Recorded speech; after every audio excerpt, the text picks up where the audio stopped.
guys, welcome back to my YouTube channel. Perkenalkan, nama aku Nisa. Kita akan membahas tentang pengertian sejarah sastra, manfaat sejarah sastra, fungsi sejarah sastra, dan sejarah sastra kaitannya dengan ilmu yang lainnya. Baik, kita akan masuk di poin yang pertama, yaitu pengertian sejarah sastra. Sejarah sastra adalah cabang ilmu sastra yang menyelidiki perkembangan cipta sastra sejak awal pertumbuhannya hingga perkembangannya sekarang. Sejarah sastra mengkaji sastra menggunakan kriteria ekstrinsik, hal-hal yang berasal dari luar sastra, seperti identifikasi peristiwa kehidupan politik, sosial budaya, serta pengaruhnya terhadap karya sastra. Sejarah sastra adalah salah satu bagian dari kajian ilmu sastra. Kata sejarah sendiri berasal dari bahasa Arab, sajarun, yang berarti pohon. Pohon menggambarkan adanya akar, cabang, dan ranting yang memperlihatkan adanya proses susunan peristiwa secara kronologis. Sejarah itu seperti mempunyai arti yang sama, yaitu rekaman perjalanan kehidupan manusia dari masa lampau sampai masa-masa berikutnya.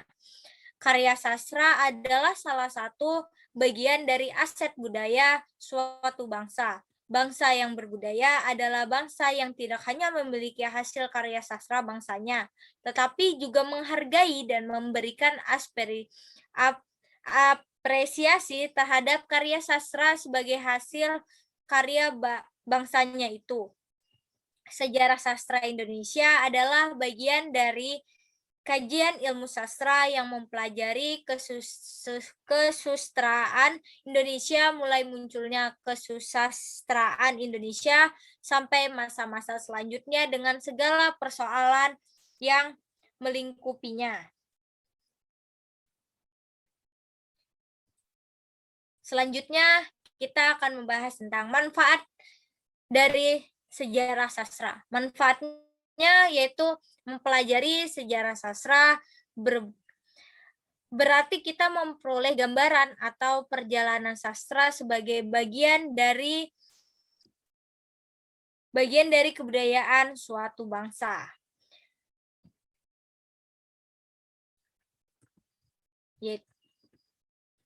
Yang ketiga, fungsi sejarah sastra. Fungsi secara garis besar, terdapat 3 fungsi utama dalam menggali sejarah sastra, baik bersifat global maupun lokal, yaitu yang pertama, sejarah sastra sebagai rekonstruksi masa lalu. Yang kedua, sejarah sastra sebagai catatan pengaruh karya sastra pada pembacanya. Yang ketiga, sejarah sastra sebagai ilmu bantu bagi pemaknaan sastra. Oke, kita akan bahas satu persatu. Yang pertama, sejarah sastra sebagai rekonstruksi masa lalu.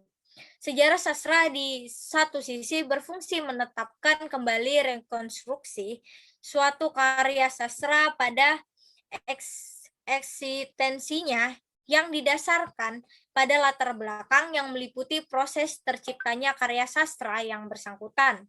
Yang kedua, sejarah sastra sebagai catatan pengaruh karya sastra pada pembacanya. Sejarah sastra juga berfungsi untuk menempatkan suatu karya sastra pada eksistensinya sebagai karya yang berpengaruh pada berbagai segi kehidupan manusia. Karya sastra dalam sejarahnya dapat memberi andil dan yang signifikan dalam perkembangan manusia dan kemanusiaannya. Yang ketiga, sejarah sastra sebagai ilmu bantu bagi pemaknaan sastra. Pada gilirannya, pembaca karya sastra tahu bentuk dan isi serta periode-periode jenis sastra tertentu, sehingga akan lebih mudah menentukan makna karya sastra secara tepat. Baik, selanjutnya yaitu hubungan teori sastra dengan kritik sastra dan sejarah sastra. Yang pertama yaitu teori sastra dan kritik sastra. Teori sastra dan adalah teori yang mempelajari kaidah, kriteria, serta aspek-aspek yang berfungsi untuk masyarakat. Aspek intrinsik karya sastra meliputi konferensi bahasa sebagai sarana sastra seperti konferensi budaya itu sendiri. Sedangkan aspek ekstrinsiknya, karya sastra ialah hal-hal yang melatar belakangi dibentuknya atau dibuatnya karya sastra itu meliputi unsur budaya, aliran, politik, filsafat, serta agama. Teori sastra membahas konvensi bahasa yang meliputi makna, gaya, struktur, pilihan kata, maupun konvensi sastra yang meliputi tema, tokoh, penokohan, alur, latar, dan unsur luar lainnya yang membangun keutuhan sebuah karya sastra. Dengan begitu, karya sastra memiliki gambaran yang berbeda dengan karya non-sastra. Kritik sastra berfungsi sebagai kegiatan yang menelaah, mengulas, memberikan pertimbangan, memberikan penilaian tentang keunggulan dan kelemahan atau kekurangan karya sastra. Kritikan diberikan untuk memberikan masukan kepada penulisnya tentang kondisi karya yang dihasilkannya dengan harapan akan menjadi bahan masukan baginya untuk perbaikan selanjutnya. Dengan kata lain, sasaran kritikus sastra adalah penulis atau penghasil karya sastra. Dalam memberikan kritikan-kritikan terhadap karya sastra, kritikus tidak hanya sekadar mengkritik. Kritikus harus mempertimbangkan segala kelemahan dan kelebihan karya sastra yang memperhatikan dasar-dasar dari teori sastra yang melandasinya dalam memberikan penilaian terhadap karya sastra yang sudah ditelitinya. Yang kedua yaitu hubungan antara teori sastra dan sejarah sastra. Sejarah sastra adalah bagian dari ilmu sastra yang mempelajari perkembangan sastra dari waktu ke waktu, periode ke periode, sebagai bagian dari pemahaman terhadap budaya bangsa. Untuk mempelajari perkembangan sastra, berbagai cara dilakukan peneliti sejarah sastra, yaitu mengemukakan beberapa cara yang dapat dilakukan peneliti sejarah sastra. Antara lain, yang pertama, dengan melihat pengaruh timbal balik antar genre sastra. Misalnya bentuk syair dalam sastra klasik sering ditulis kembali di dalam bentuk prosa. Yang kedua, dengan melihat pengaruh antar karya sastra. Misalnya dalam hasil penelitian sastra, ditemukan terjadinya kesamaan tema cerita dengan pengembangan yang berbeda. Novel belenggu misalnya ya.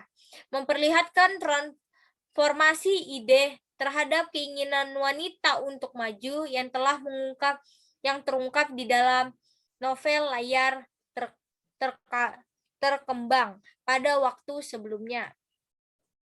Korilayun Rampan mengemukakan pula cara untuk melihat perkembangan sejarah sastra Indonesia, yaitu dengan membandingkan wawasan estetik, ciri-ciri, karakter, muatan tematik setiap angkatan sastra.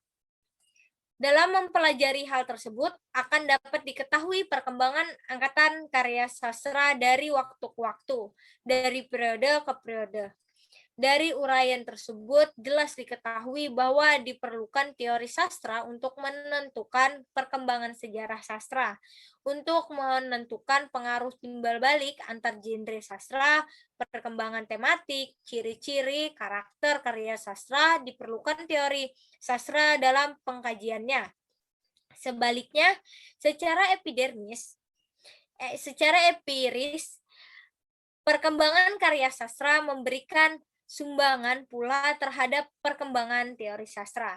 Demikianlah dalam perkembangan sejarah sastra akan terjadi interaksi antara teori sastra dengan sejarah sastra. Yang ketiga yaitu kritik sastra dan sejarah sastra. Perkembangan sejarah suatu bangsa ataupun daerah diperoleh dari penelitian yang dilakukan para peneliti sastra yang banyak menunjukkan perkembangan yang meliputi perbedaan ataupun persamaan pada karya sastra di masa-masa tertentu. Para peneliti sastra membandingkan suatu karya sastra dengan karya sastra lainnya yang berbeda angkatannya. Dengan begitu, peneliti menyimpulkan beberapa persamaan dan perbedaan yang muncul dari karya sastra yang ditelitinya. Jadi, teori sastra, kritik sastra, dan sejarah sastra memiliki keterkaitan ataupun hubungan yang erat. Teori sastra merupakan landasan awal bagi para peneliti atau pengkaji karya sastra yang ada.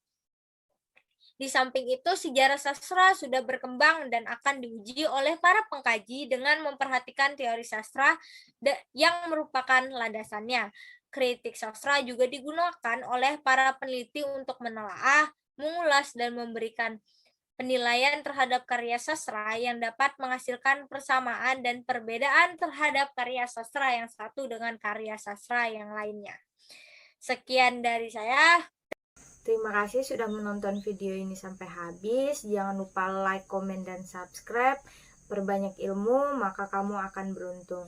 Bye-bye.